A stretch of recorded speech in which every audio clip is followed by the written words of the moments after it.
Present ట్రెండ్‌లో telecallers calls చేసి రకరకాల అంశాలకు సంబంధించి ప్రశ్నిస్తుంటారు. స్వయంగా కరీంనగర్‌కి సంబంధించిన ఉమ్మడి జిల్లాకు సంబంధించిన ఎమ్మెల్యే ఆది శ్రీనివాస్ కూడా ఈ కాల్ వచ్చింది. అసలు ఆయన కాల్ వచ్చి ఏం ప్రశ్నించారు, ఏం జరిగిందనే విషయాన్ని ఆయనతోటి అడిగి తెలుసుకుందాం. సార్ చెప్పండి, మీకు టెలికాలర్ కాల్ చేసి ముఖ్యంగా గల్ఫ్ సంబంధించిన అంశాలకు సంబంధించి డిస్కషన్ చేసినప్పుడు ఎట్లా ఏం జరిగింది, అసలు ప్రాసెస్ ఏంటి? నేను ఏ ఫోన్ అయినా నా చేతిలో ఫోన్ లిఫ్ట్ చేయడం అలవాటు.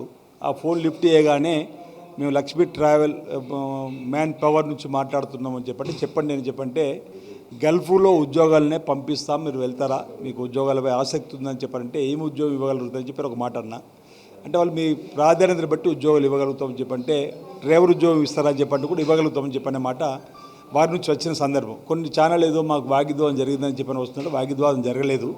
తను మాట్లాడుతున్నప్పుడు నేను వేసిన ప్రశ్నలకు జవాబు సరిగా చెప్పే క్రమంలో త్రోటుపాటు పడుతూ మీ యజమాని ఎవరంటే పేరు చెప్పినాక అతనితో మాట్లాడి లేడనడం, ఆయన ఫోన్ నెంబర్ ఉంటే ఇవ్వకపోవడం, ఈ లోపల తనే ఫోన్ కట్ చేసేది. ఈ గల్ఫ్కు సంబంధించి చాలా వరకు దీన్ని జాగ్రత్తగా ఉండాలి, వారికి సంబంధించి ఏజెన్సీ ఉన్న అంటే దానికి లైసెన్స్ ఉన్న వాళ్ళు అంతే పక్కగా చూసుకొని వెళ్ళాలంటారు. ఇటువంటి టెలికాలర్స్ ద్వారా చేయడం కానీ ఇవన్నీ ఎట్లా చూడొచ్చు అంటారు? అంతే, నేను అదే టెలికాలర్ ద్వారా సంభాషణ మా మధ్యలో వాగ్వివాదం జరగలేదని ఒకటి చెప్పడానికి ప్రయత్నం చేస్తున్నా.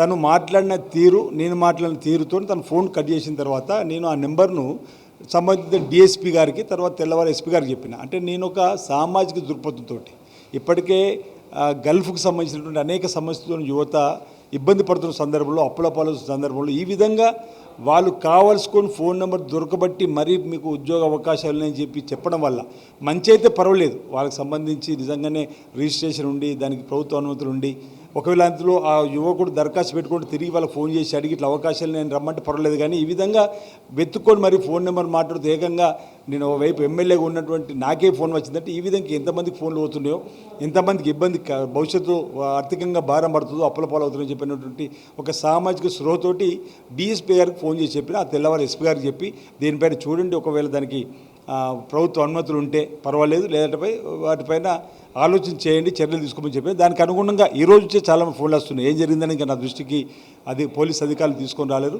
ఏదేమైనా అంటే గల్ఫ్కు వెళ్ళేటువంటి యువకులకు చక్కటి ఉద్యోగాలు కల్పించేటువంటి బాధ్యతను మరి ప్రభుత్వ నిర్ణయానికి అనుగుణంగా తీసుకుంటే పర్వాలేదు. కానీ ఈ విధంగా మరి ఎలాంటి చట్టాలకు సంబంధించినటువంటి అనుమతులు లేకుండా చేయడం కరెక్ట్ కాదనేది నా వ్యక్తిగత. మీకు కాల్ చేశారు కదా, మీకు కాల్ చేసి అంతే ఎంత డబ్బులు చెల్లించాలని అడిగారా? ఏమైనా మీకు దీనికి సంబంధించి ఎంత చెల్లిస్తే మీకు అక్కడ ఉద్యోగ అవకాశాలు కల్పిస్తామని చెప్పేసి అలాంటిది ఏమన్నా జరిగిందా?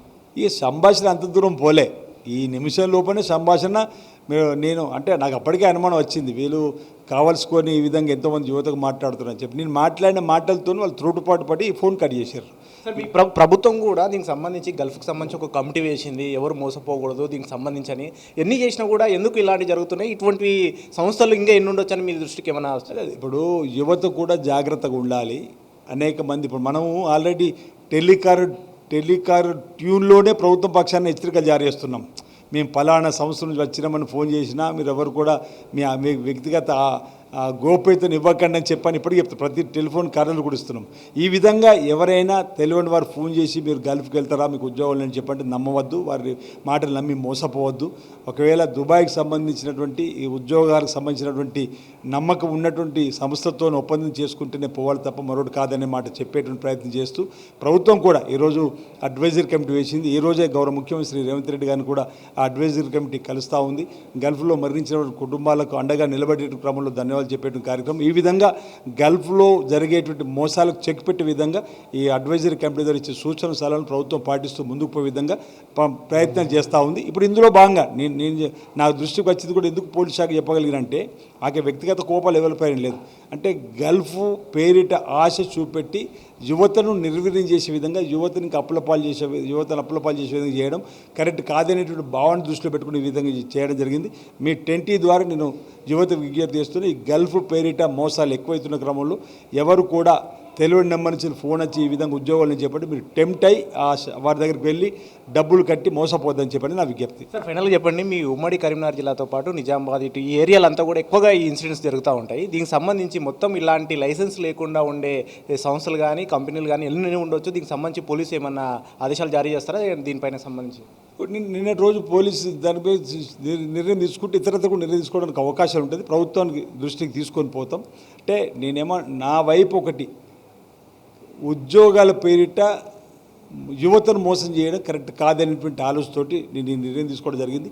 భవిష్యత్తులో కూడా ప్రభుత్వ పక్షాన్ని తప్పనిసరిగా లైసెన్సులు లేని వారిపై ఒత్తిడి తీసుకొని వచ్చి వారికి కూడా లైసెన్సులు తీసుకునే విధంగా, ఒకవేళ ఆ కంపెనీ ద్వారా వెళ్ళినటువంటి ఆ యువకుడికి అక్కడ ఉద్యోగం దొరకకుండా ఆ కంపెనీ బాధ్యత వహించే విధంగా, పంపుతామని చెప్పి పాస్పోర్ట్ తీసుకొని పంపకపోతే కూడా ఆ కంపెనీ బాధ్యత వహించే విధంగా కూడా చర్యలు ఉండాలని చెప్పని నేను భావిస్తా ఉన్నాను. రైట్, ఇది మొత్తం మీద ఆదిశ్రీనివాస్ చెప్తుంది. స్వయంగా టెలికాలర్ ఒక ఎమ్మెల్యేకే ఫోన్ చేసి గల్ఫ్లో ఉద్యోగం ఇప్పిస్తాం, డ్రైవర్ ఉద్యోగం అంటూ కూడా కామెంట్ చేశారు. ఇట్లా లైసెన్సులు లేని కంపెనీలకు సంబంధించి దానిపైన నిన్న పోలీసులు కూడా రైడ్ చేసి దాన్ని సీజ్ చేయడం జరిగింది. ఇలాంటివి ఎన్నున్నా కూడా ఏరియాలో ఉత్తర తెలంగాణలో ఎక్కువగా ఉంటున్నాయి కాబట్టి వీటిపైన కూడా ఖచ్చితంగా యాక్షన్ తీసుకోవాలి. ప్రభుత్వం దృష్టి కూడా తీసుకెళ్లి ఖచ్చితంగా ఇలాంటి వారిని అన్నిటి కూడా ఆట కట్టించే విధంగా కూడా చర్యలు తీసుకునే విధంగా ప్రభుత్వం కూడా కృషి చేస్తుందని కూడా ఎమ్మెల్యే ఆది శ్రీనివాస్ చెప్తున్నారు. రవీందర్తో ప్రతాప్, 10 టీవీ, హైదరాబాద్.